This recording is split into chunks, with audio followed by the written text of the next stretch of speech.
Hey everyone, what's up? It's me Nabil, and if you're watching me for the first time, don't forget to hit the subscribe button and make sure that you hit the bell icon that you will never miss new videos.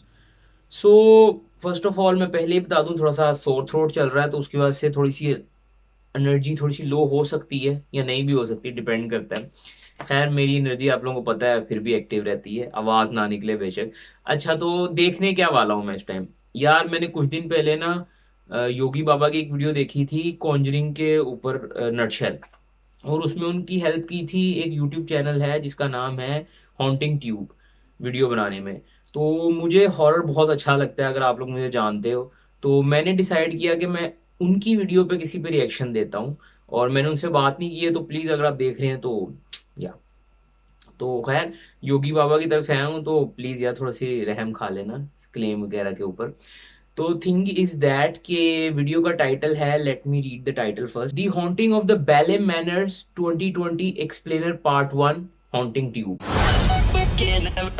Haunting of the Hill house का ये prequel sequel कह सकते हो, या stand alone कह सकते हो, या इसका एंथोलॉजी सीरीज कह सकते हो, कुछ भी कह सकते हो आप लोग। तो ये वो चीज है। पहला part haunting of the Hill house मुझे बहुत अच्छा लगा था। Haunting of the ballet manners उस लेवल का अच्छा नहीं था, क्योंकि haunting of the Hill house जो था वो बेसिकली था पूरा एक मिस्ट्री एंड में रह जाती है कि क्या चल क्या रहा है, लेकिन इसके एंड में क्लोजर मिल गया, उसकी वजह से मुझे थोड़ा सा लो लग रहा था। खैर इनका ये पार्ट 1 है, पार्ट 2 भी होगा डेफिनेटली। तो पहले मैं असल में देखना चाह रहा था इनकी कोई वीडियो जिस दिन से मैंने इनका चैनल डिस्कवर किया था। लेकिन क्योंकि मेरी एक आदत बन चुकी हुई है कि मैं रिएक्शन रिकॉर्ड ही करता हूं, तो मैंने 3-4 दिन तक नहीं देखा। अभी मैं लेटा हुआ बोर हो रहा था तो मैं देखने लगा था, फिर मैंने कहा यार रिएक्ट ही रिकॉर्ड कर लेते हैं, क्योंकि मेमोरीज में रह जाती हैं ये चीजें। खैर ओरिजिनल वीडियो का लिंक, चैनल का लिंक, सारे लिंक डिस्क्रिप्शन में है। आप जाके हॉन्टिंग ट्यूब को भी सब्सक्राइब कर सकते हैं, मिलियन से ऊपर सब्सक्राइबर हैं इनके। तो इनको भी जाके सपोर्ट करें, हमें भी सपोर्ट करें। सो देर न करते हुए बढ़ते हैं वीडियो की जानिब। So let's further ado might really jump into the video. दोस्तों हाल ही में मैंने द हॉन्टिंग ऑफ ब्लाई मैनर सीरीज को देखा है, जो कि एक अमेरिकन सुपरनैचुरल हॉरर ड्रामा है और ये कुछ ही दिनों पहले नेटफ्लिक्स पर रिलीज हुआ है। इस शो को माइक फ्लैनेगन ने क्रिएट किया है और ये 1898 में हेनरी जेम्स के द्वारा लिखे गए novella the turn off the screw से इंस्पायर्ड है। इस शो में 9 एपिसोड्स है और इन्हें 7 लोगों ने मिलकर डायरेक्ट किया है, जिनके नाम है Mike Flanagan, Ciaran Foy, Liam Gavin, Yolanda Ramke, Ben Howling, Axelle Carolyn और ई के कट्स। इतनी डिटेल में नहीं मुझे पता था। काफी न्यू है तो रेटिंग्स काफी फ्लक्चुएट हो रहे हैं, लेकिन मैं आपको बता देना चाहता हूं कि जिस टाइम पे मैं ये वॉइस रिकॉर्डिंग कर रहा हूं उस वक्त पे IMDb पे इस सीरीज को मिले हैं 8.5 stars out of 10 and Rotten tomatoes पे इट्स वुपिंग 88% फ्रेश। तो आज के इस वीडियो में मैं आपको द हॉन्टिंग ऑफ ब्लाई मैनर के पहले 5 एपिसोड्स की कहानी को ब्रीफली एक्सप्लेन कर दूंगा और अगले 4 एपिसोड्स को मैं नेक्स्ट वीडियो में थियरीज के साथ प्रेजेंट करूंगा। यहाँ मैं आपको बता दूं, पहले 4 एपिसोड तक स्टोरी थोड़ी नोवेल की स्टोरी को लो ब्रीफली थी, जानना 5 चाहते में से हैं पेस तो पकड़ता उसे है शो। मैंने एक दूसरी वीडियो में ऑलरेडी कवर कर दिया है, जिसका लिंक आपको डिस्क्रिप्शन बॉक्स में मिल जाएगा। Now before I start this video मैं आपको बताना चाहूंगा कि द हॉन्टिंग ऑफ ब्लाई मैनर एक बहुत ही खूबसूरत हॉरर सीरीज है and I would highly recommend कि आप इसे नेटफ्लिक्स पे जरूर देखें, क्योंकि लेट्स बी ऑनेस्ट, एक्सप्लेनेशन कितनी भी अच्छी हो, इस सीरीज को खुद से देखने का जो मजा है वो किसी एक्सप्लेनेशन में हो ही नहीं सकता। So now with that said let's roll the intro. अच्छा ये चीज मैं बताना भूल गया था, वाकई शुरू बहुत अच्छे तरीके से की है बेला में।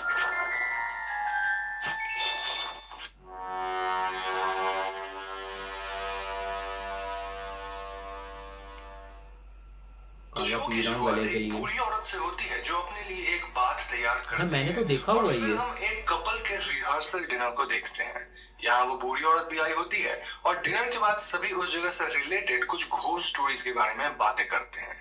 यहाँ वो औरत एक स्टोरी बताने लगती है जो कि अपेरेंटली एक घोस्ट स्टोरी है और ये स्टोरी 1987 में इंग्लैंड के ब्लाई मैनर के बारे में होती है। इस स्टोरी में हम डैनी क्लेटन नाम के एक औरत को लंदन में देखते हैं। अच्छा मैंने कुछ चेंजेस देखे एंड में, एडवर्टाइजमेंट को वो ये थे इंटरव्यू कि वो एंडिंग में ब्लाई मैनर में ही थे, मुझे ऐसा फील हो रहा है। बट डैनी कहती है कि उसे बच्चों के साथ एक्सपीरियंस है। अब जिन्हें यहाँ ऑपेयर का अर्थ नहीं पता उन्हें मैं बता दूं कि ऑपेयर एक ऐसे इंसान को कहा जाता है जो कि घर में रहकर बच्चों की देखभाल और पढ़ाई लिखाई का भी ख्याल रखती है। यूजुअली ऑपेयर दूसरे कंट्री से होती हैं एंड टिपिकली ये लड़कियां होती हैं। एनीवेज, इस जॉब में डैनी को एज एन ऑ पेयर फ्लोरा और माइल्स नाम के दो बच्चों का ख्याल रखना था, लेकिन हम देखते हैं कि डैनी को जॉब नहीं मिलती। डैनी को देखकर लगता है कि वो ये जॉब एज एन एस्केप लेना चाहती थी, क्योंकि something in her past haunted her. Anyways, बाद में डैनी हेनरी को एक बार में देखती है, जहां हेनरी उसे बताता है कि उनकी पिछली ऑ पेयर की मौत हो गई है और इसीलिए इस जॉब को लेकर लोगों के मन में स्टिग्मा है। इतना ही नहीं, उन दोनों बच्चों के पेरेंट्स भी अब नहीं रहे और डैनी कहती है कि वो क्वालिफाइड है उन दोनों बच्चों की देखभाल करने के लिए, जिसके बाद फाइनली उसे वो जॉब मिल जाती है। डैनी अपनी मॉम को फोन करके इसके बारे में बताती है और हम व्यूअर्स देखते हैं कि डैनी को बार बार मिरर्स वगैरह में एक घोस्टली फिगर दिखाई देता रहता है और इसीलिए वो मिरर्स को कवर करके रखती है, पर ये कौन है वो हमें आगे पता चलेगा। खैर, डैनी ब्लाई मैनर पहुंचती है और उस जगह के शांति और ब्यूटी को देखकर खुश हो जाती है।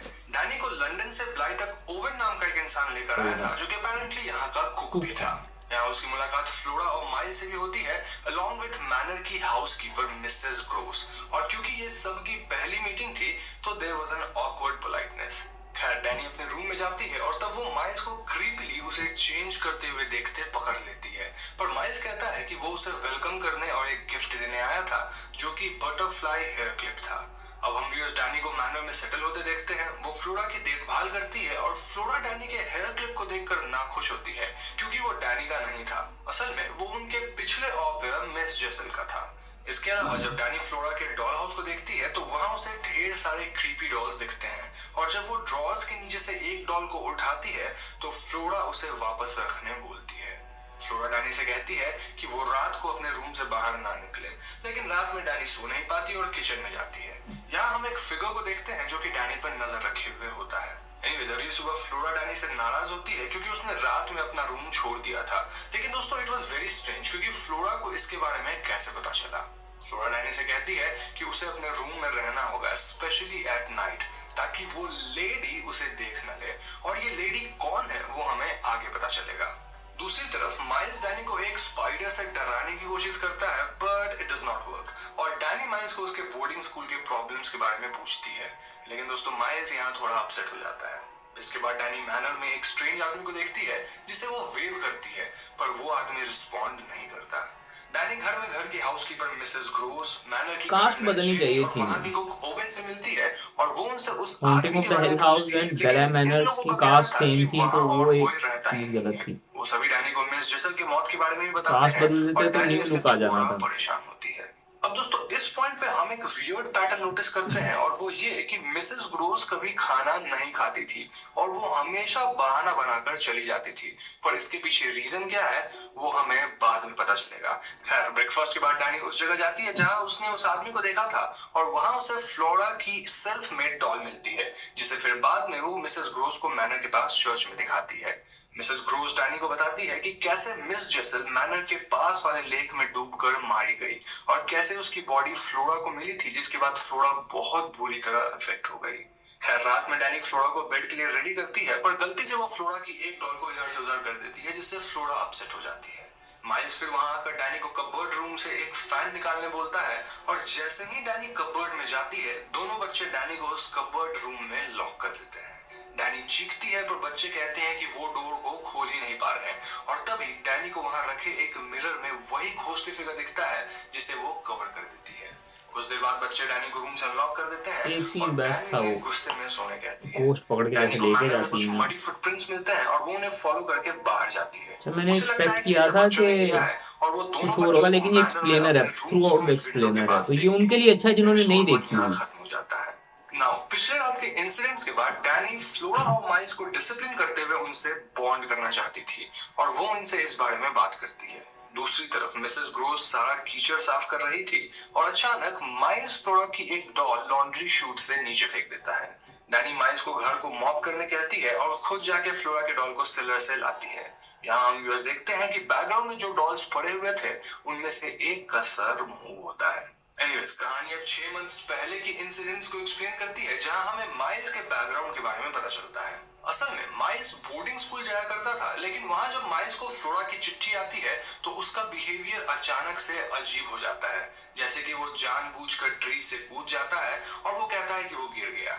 माइल्स एक स्टूडेंट के साथ फाइट करने लगता है और वो उसे चोक कर देता है और फाइनली वो एक इनोसेंट बर्ड को मार देता है, जिससे उसे स्कूल से एक्सपेल कर दिया जाता है। ये सब देखकर ऐसा लगता है कि माइल्स जानबूझकर ऐसी हरकतें कर रहा था, और ये तब प्रूव हो जाता है जब हम माइल्स को भेजे उस लेटर को देखते हैं जिसमें फ्लोरा ने लिखा था कम, यानी कि माइल्स जानबूझकर एक्सपेल हुआ ताकि वो फ्लोरा के पास ब्लाई मैनोर जा सके।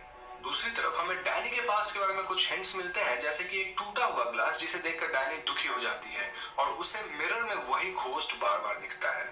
माइल्स का बिहेवियर भी काफी क्रीपी होता है और वो डैनी को गार्डन से फ्लावर्स देकर माफी मांगता है और वो कहता है कि फ्लोरा मिस जेसल को मिस करती है। नाउ माइल्स ने फ्लावर निकालने के लिए गार्डन की बुरी हालत कर दी थी, जिससे जेमी गुस्सा होती है पर डैनी उसे काम करने की कोशिश करती है। जेमी एक्सप्लेन नहीं किया जेमी कौन है। जेमी और हम मैनर के एक रूम में एक औरत को केयर देखते टेकर है हैं। गार्डन Meanwhile, की। डैनी को एक फैमिली फोटो मिलती है जिसके बाद उसे म्यूजिक सुनाई देती है। डैनी मैनर के फॉरबिडन रूम में जाती है जो कि बच्चों के पेरेंट्स का था और उसे वहां एक म्यूजिक बॉक्स मिलता है। इसी बीच फ्लोरा एक गाना गा रही होती है और बैकग्राउंड में हम एक घोस्ट को देखते हैं जिसे फ्लोरा चुप रहने कहती है, which was so creepy and weird। ये अचानक वाकई से बहुत माइल्स डैनी creepy के था। पीछे आ जाता है और वो डैनी को चोक करता है, जिसके बाद वो भाग जाता है। डैनी अब परेशान हो गई थी और वो माइल्स और फ्लोरा को बुलाने लगती है और तभी विंडो के ग्लास में उसे एक आदमी दिखता है जो कि वही आदमी था जिसे उसने पहले मैनर की बालकनी में देखा था। डैनी बाहर जाती है टू चेक और पुलिस को बुलाने की धमकी देती है और इसी बीच माइल्स विंडो के पास बेहोश हो जाता है। डैनी मिसेस ग्रोस को उस आदमी के बारे में बताती है और जब माइल्स को होश आता है तो उसे विंडो में वही आदमी दिखता है एंड एपिसोड 2 यहाँ खत्म हो जाता है। इस एपिसोड के कुछ सीन्स में हम हैना यानी मिसेस ग्रोस को वॉल्स पर एक पैटर्न के क्रैक्स को देखते हुए पाते हैं, पर इट वाज वियर्ड क्योंकि ये क्रैक सिर्फ हैना को दिख रहे थे और ऐसा क्यों है वो हमें आगे के एपिसोड्स में पता चलेगा। खैर, पिछले एपिसोड्स के इंसिडेंट के बाद हम माइल्स को होश में आते देखते हैं, जिसके बाद डैनी और हैना रिलीव्ड होते हैं। असल में जिस आदमी को डैनी और माइल्स ने देखा था वो पीटर क्विंट था और वो पहले हेनरी विनग्रेव जो कि बच्चों के अंकल थे उनके लिए काम करता था। डैनी और हैना पुलिस से बात करते हैं और वो पीटर की एक फोटो पुलिस को देते हैं टू सर्च फॉर हिम, क्योंकि इनिशियल चेकिंग के वक्त उन्हें मैनर के आसपास कोई नहीं मिला था।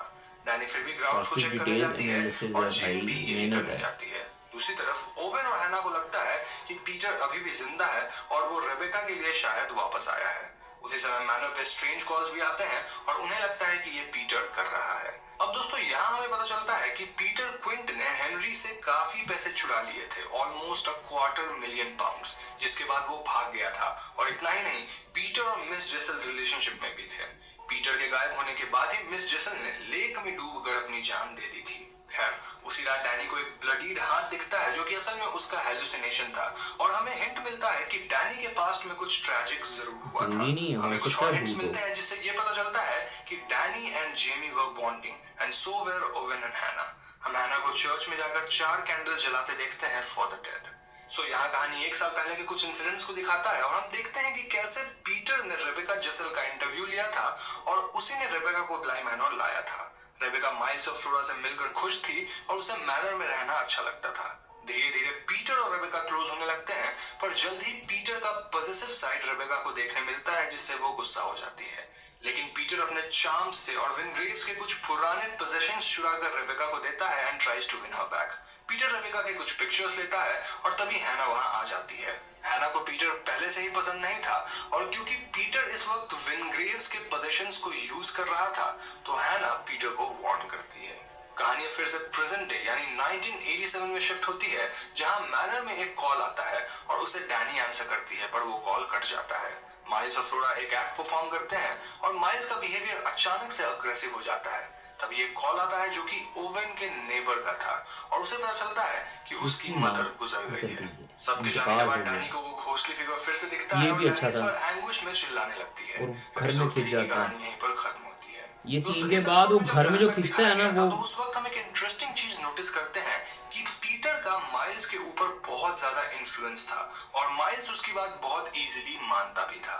खैर, अगले एपिसोड में हमें डैनी के बैक स्टोरी के बारे में पता चलता है और हम फाइनली जान पाते हैं कि डैनी किसका घोस्ट बार बार देखती थी। हम व्यूअर्स को पता चलता है कि डैनी एडमंड नाम के एक आदमी से एंगेज थी और वो दोनों चाइल्डहुड स्वीटहार्ट्स थे। पर एंगेजमेंट के प्रेशर से डैनी रियलाइज करती है कि वो एडमंड से शादी करना नहीं चाहती।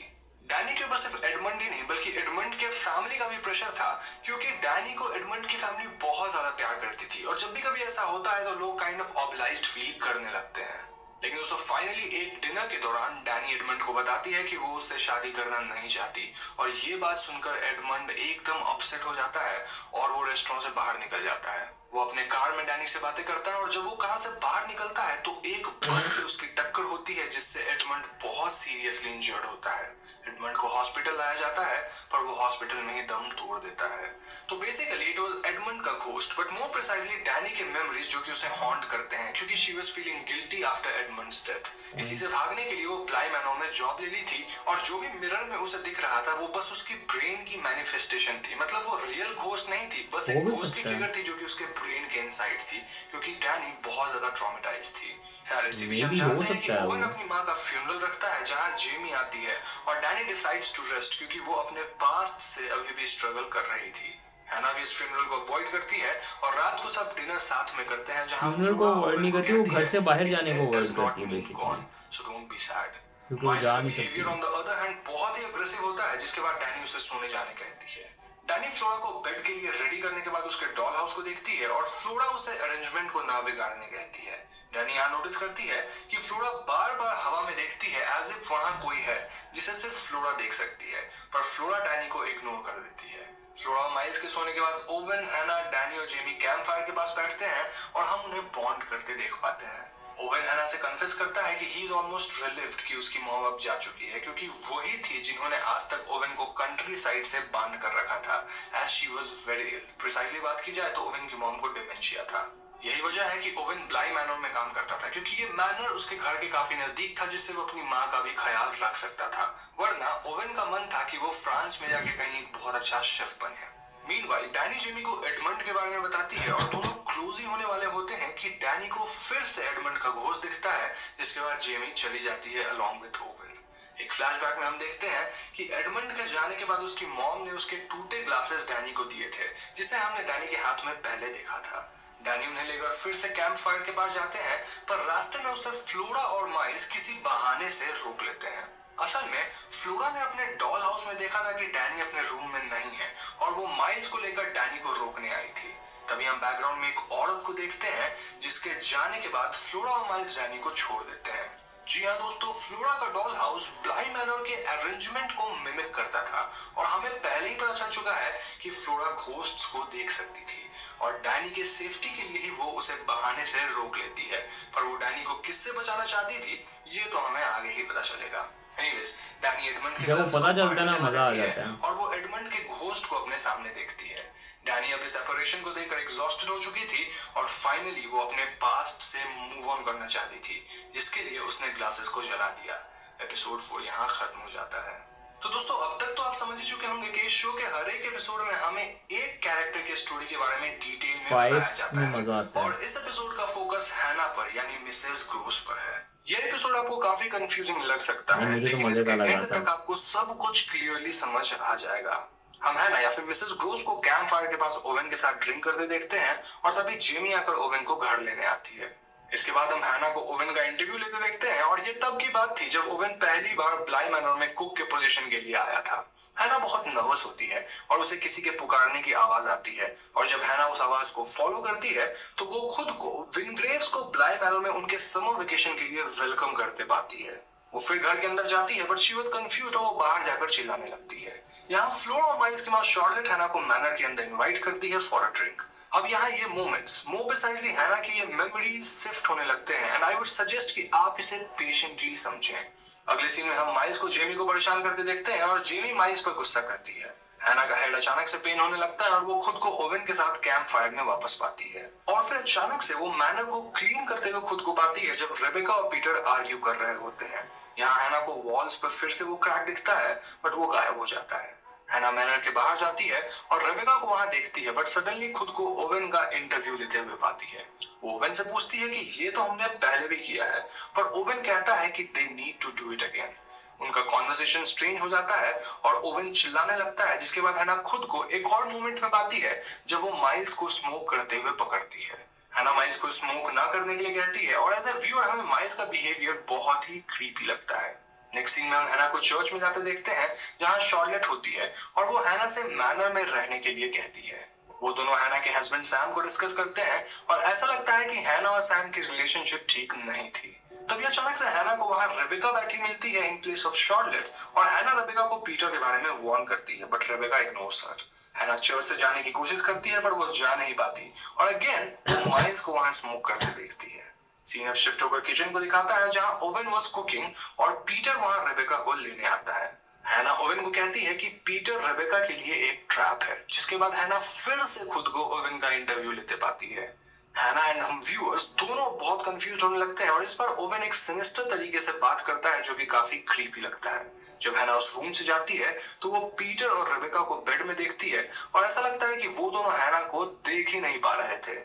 पीटर रेबेका को बैग्स पैक करके रेडी करने कहता है क्योंकि उसने पैसे का इंतजाम कर दिया है और अब वो वहां से जाकर अमेरिका शिफ्ट हो जाएंगे। यहाँ समझ पाते हैं कि पीटर वही $250,000 की बात कर रहा है जो उसने हेनरी से चुराया था। पीटर के वहां से जाने के बाद रेबेका मुड़कर हैना से कहती है कि this is my favourite memory and this is what happens.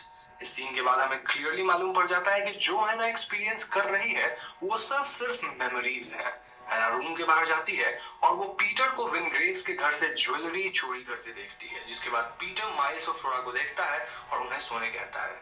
तभी अचानक हम एक भूतिया औरत की आकृति को देखते हैं जो कि एक पाथ पे चली जा रही थी और क्योंकि पीटर उस औरत के पाथ में आ गया था तो वो भूतिया औरत पीटर को पकड़कर चोक करने लगती है और वो उसे विनग्रेव्स के रूम में लेकर जाती है। पकड़ के लेके जाती है। ये बेस्ट सीन पीटर को रूम से बाहर आते देखते हैं और वो उन्हें सोने जाने कहता है।